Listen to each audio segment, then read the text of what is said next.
चित्रांगदा सिंह आजकल item number और commercial films में अपना ग्लैम साइड दिखाती हुई नजर आती हैं, जबकि शुरुआत उन्होंने ऑफ बीट फिल्म से की थी और उनके फिल्मी सफर को शुरू करने में डायरेक्टर सुधीर मिश्रा का सबसे इम्पोर्टेंट रोल था। इनफैक्ट सुधीर मिश्रा ने ना ही चित्रांगदा को सिर्फ इंट्रोड्यूस किया, बल्कि उसके बाद उन्हें अपनी कई फिल्म्स में कास्ट भी किया। But the story does not and here. सुनने में आया है कि सुधीर मिश्रा चित्रांगदा सिंह के करियर को पूरी तरह से अपने कंट्रोल में रखना चाहते थे। सोर्सेज की माने तो सुधीर नहीं चाहते थे कि चित्रांगदा कमर्शियल फिल्म साइन करे, बल्कि वो सिर्फ ऑफ बीट सिनेमा पर ही कंसंट्रेट करें। मेंटोर होने के नाते सुधीर ने चित्रांगदा के प्रोफेशनल डिसीजंस को काफी इन्फ्लुएंस भी किया। फाइनली चित्रांगदा सुधीर के इस कंट्रोल से परेशान हो गई और सुधीर की मर्जी के खिलाफ उन्होंने देसी बॉयज जैसी फिल्म और जोकर में आइटम नंबर किया। भले ही सुधीर ने चित्रांगदा के करियर को अच्छी शुरुआत दी, लेकिन उनके इस डोमिनेटिंग बिहेवियर से शायद चित्रांगदा परेशान हो गई। फिलहाल तो खबर ये है कि चित्रांगदा और सुधीर मिश्रा का रिलेशनशिप ठीक है, लेकिन इतना जरूर है कि चित्रांगदा का सुधीर की एडवाइस के खिलाफ जाना उनके बीच प्रॉब्लम की वजह जरूर बनी है। Anushka Sharma did get a dream debut with Shahrukh Khan in a Yash Raj film, लेकिन उनकी फिल्म के सक्सेस के साथ ये न्यूज आई कि अनुष्का कुछ टाइम तक सिर्फ यश राज बैनर की ही फिल्म्स कर सकती हैं। रिपोर्टेडली अनुष्का ने यश राज के साथ एक कॉन्ट्रैक्ट साइन किया था, जो उन्हें दूसरे बैनर्स की फिल्म करने की परमिशन नहीं देता था। महेश भट्ट की खोज इमरान हाशमी के सक्सेस का क्रेडिट काफी हद तक भट्ट कैंप को जाता है। आफ्टर ऑल महेश भट्ट ने इमरान को अपने बैनर की कई फिल्म्स दी जो सुपरहिट रहीं और काफी टाइम तक भट्ट कैंप की फिल्म्स करने के बाद इमरान हाशमी नजर आए दूसरी बैनर की फिल्म्स में। जब इमरान ने दूसरी बैनर की फिल्म करने की बात की थी, तब खबर आई थी कि शायद इमरान के इस डिसीजन से महेश भट्ट कुछ खास खुश नहीं थे। However, both Mahesh and Imran denied the news. वैसे रिसेंटली इमरान ने ये जरूर कहा कि उन्होंने भट्ट कैंप से बाहर निकलकर फिल्म्स इसलिए की क्योंकि वो बतौर एक्टर ग्रो करना चाहते थे। मेंटर और म्यूज का one of the biggest example है राम गोपाल वर्मा और उर्मिला मातोंडकर। राम गोपाल वर्मा ने उर्मिला को कुछ इस तरह से पेश किया था कि रातों रात उर्मिला बॉलीवुड की टॉप हीरोइन बन गई। फिर तो एक के बाद एक उर्मिला आरजीवी फिल्म्स में छाती नजर आई।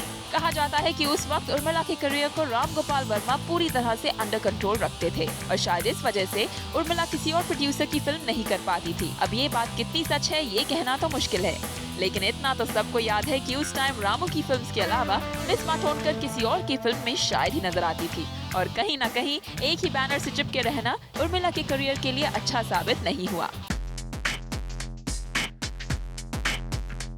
Apparently, रामू ने रणदीप हुडा के करियर को भी साबोटाज करने की कोशिश की है। रिसेंटली एक्टर रणदीप हुडा ने एक इंटरव्यू में कहा कि कैसे राम गोपाल वर्मा उन्हें हर महीने 35,000 रुपए देते थे ताकि वो किसी और की फिल्म में काम ना करे। रणदीप की माने तो रामू ने उन्हें कई अच्छी फिल्म ऑफर्स लेने से मना भी किया, जैसे कि फिल्म रंग दे बसंती। जब रणदीप को ऑफर हुई थी तब रामू ने रणदीप से ये कहा कि वो लीड नहीं होंगे और इसलिए उनके लिए ये फिल्म सही नहीं रहेगी। और राम गोपाल वर्मा की ये एडवाइस रणदीप के करियर के लिए कितनी फायदेमंद रही ये बताने की जरूरत तो है ही नहीं। करियर बनाने वाले फिल्म मेकर्स कई बार करियर बर्बाद करने वाले भी बन जाते हैं, तब शायद गॉडफादर्स ही डिस्ट्रॉयर्स बनने लगते हैं। क्यों गाइडेंस देते देते डायरेक्टर्स या प्रोड्यूसर्स एक्टर्स के करियर को कंट्रोल करने लगते हैं? लेट्स फाइंड आउट ऑन पानी शाती with page 3 and Bollywood expert Simi Chandok. Simi, welcome to the show. Hi, Supreet. Well, introducing a star is one thing, लेकिन ऐसा क्यों होता है कि जो डायरेक्टर्स या प्रोड्यूसर्स हैं वो ऐसा बिहेव करते हैं like they own them and their career? Well, I think अगर हम स्टार्स की नज़र से देखें तो ये बात गलत है जहाँ वो पोजेसिव हो रहे हैं, बट फॉर अ मोमेंट अगर हम डायरेक्टर या फिल्म मेकर की पॉइंट ऑफ व्यू से देखते हैं तो I think they probably feel कि हमने ये सेलिब्रिटी को क्रिएट किया है, हमने ये स्टार को क्रिएट किया है, so they probably feel like the parents who have given birth to a child and then now they're giving it up for adoption. So they'll never find that the other parents are fit enough for their child and it's a very difficult decision. तो उन्हें हमेशा ऐसे लगता होगा कि मेरे जैसा बेहतर डायरेक्टर कोई मिल ही नहीं सकता है and that the star that they have created should not lower their standards and settle for something that is not as good as them. And of course her director यही सोचता है कि there's nobody as good as me. तो I think यहाँ पर उनके दिल में ये ख्याल आ जाता है कि इतनी मेहनत से हमने इनको क्रिएट किया है, बनाया है, और अगर ये किसी दूसरे डायरेक्टर के हाथ में चले गए और पूरा बना बनाया अगर खेल बिगड़ गया, so they probably feel possessive. Also I think sometimes emotional attachment हो जाती है, like in the case of Ram Gopal Verma and Urmila. Of course there's nothing official about it, but the rumors have been quite viral about this कि they were involved with each other, and जब तक वो involvement थी, उन्होंने उर्मिला को कहाँ से कहाँ पहुँचा दिया, and he made her such a beautiful star, he made her look so beautiful in the movies, and I think she really owes all her superstardom, all the stardom that she enjoyed to Ram Gopal Varma. But then the moment he lost interest in the relationship, allegedly what was existing between them, it was the end of her career for her after a few films. I think एक बार director या तो possessive होकर आपको control करते हैं या फिर उनका इंटरेस्ट चला जाता है तो भी वो आपको बर्बाद कर सकते हैं. अगर एक्टर्स की नज़र से देखें तो कहीं ना कहीं उनकी ग्रोथ भी रुक सकती है, like the genre that they are stuck in. Of course, For example, Chitrangada. Of course, I mean, no glamorous pretty woman deliberately wants to only get stuck with art cinema and meaningful cinema. They want to do mainstream cinema because the big bucks are there. तो आज अगर आप item song नहीं कर रहे हैं या आप जैसे चित्रांगदा ने देसी बॉयज़ की और वो कहते हैं कि उनके मेंटर हैं Sudhir Mishra, he wasn't apparently very happy that she was taking on roles like देसी बॉय. But I think अगर आज लड़की खूबसूरत है तो the crores and crores don't lie in a meaningful cinema.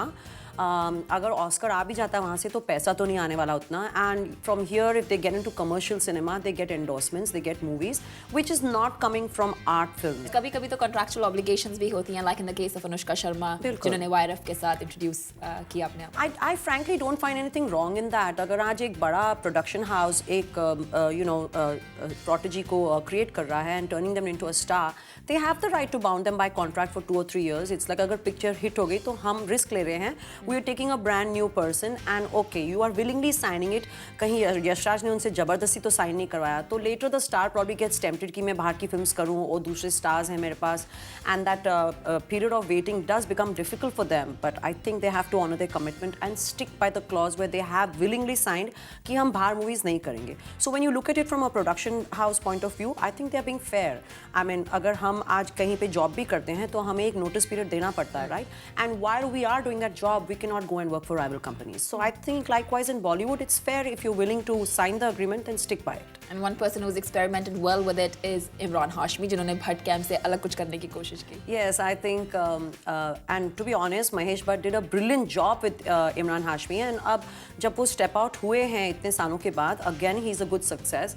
तो महेश भट्ट को ये लगना चाहिए कि ये जो स्टार है जो आज इतना सक्सेसफुल है, ये मेरी बदौलत है और ये मैंने दुनिया को गिफ्ट दिया है. So I don't think he should be bitter about it at all, because if at all it's his creation that the whole world is running after.